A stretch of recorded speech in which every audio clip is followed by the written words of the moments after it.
Assalamualaikum warahmatullahi wabarakatuh. Om Swastiastu, Namo Buddhaya, salam kebajikan.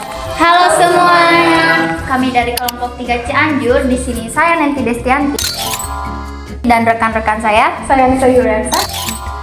Saya Muhammad Ismatul Hanan. Saya Nisa Erdianti. Saya Muhammad Rizky Firmansyah. Hari ini kami akan membahas peran e-learning dalam meningkatkan produktivitas pembelajaran mahasiswa di era digital. Perkembangan teknologi sekarang ini sudah banyak mengubah aspek kehidupan, termasuk cara belajar kita. Kalau dulu mahasiswa harus datang ke kelas langsung, sekarang kita dapat belajar di mana saja melalui platform digital seperti Google Classroom, Moodle, atau WhatsApp Group.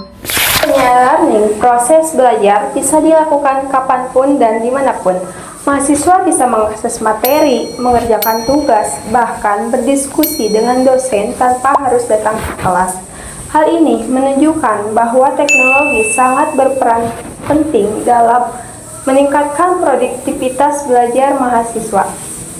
E-learning merupakan sistem pembelajaran berbasis internet yang menghubungkan antara dosen dan mahasiswa secara virtual. Dosen dapat mengunggah materi, memberikan tugas, hingga menilai hasil kerja mahasiswa secara digital. Beberapa platform e-learning yang masih sering digunakan antara lain adalah Google Classroom, Moodle, Edmodo, dan Siakad.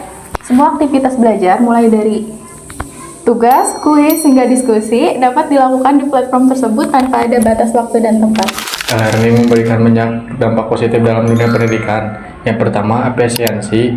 Proses belajar jadi lebih hemat waktu dan tenaga karena semua bisa dilakukan secara online.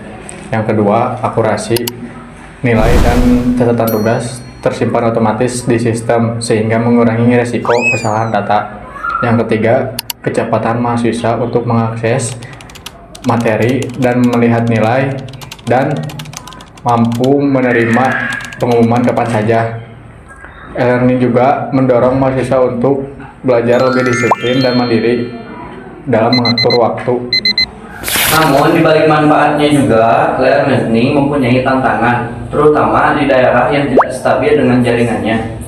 Selain itu, interaksi sosial antara mahasiswa dan dosen berkurang karena pembelajaran dilakukan secara virtual dan online. Untuk mengatasi hal tersebut, kami mengusulkan beberapa inovasi, seperti menambahkan AI Assistant agar mahasiswa bisa bertanya kapan saja, menerapkan gamifikasi agar belajar terasa lebih menyenangkan, dan menyediakan mode offline supaya materi tetap bisa diakses tanpa internet. Selain itu juga kampus mengadakan pelatihan rutin bagi dosen dan mahasiswa agar pemanfaatan e-learning semakin maksimal. Dari pembahasan tadi bisa disimpulkan bahwa e-learning punya peran besar dalam meningkatkan produktivitas belajar mahasiswa. Teknologi ini membuat proses belajar jadi lebih efisien, cepat, dan akurat. Demikian presentasi dari kami. Terima kasih atas waktu dan perhatiannya. Wassalamualaikum warahmatullahi wabarakatuh.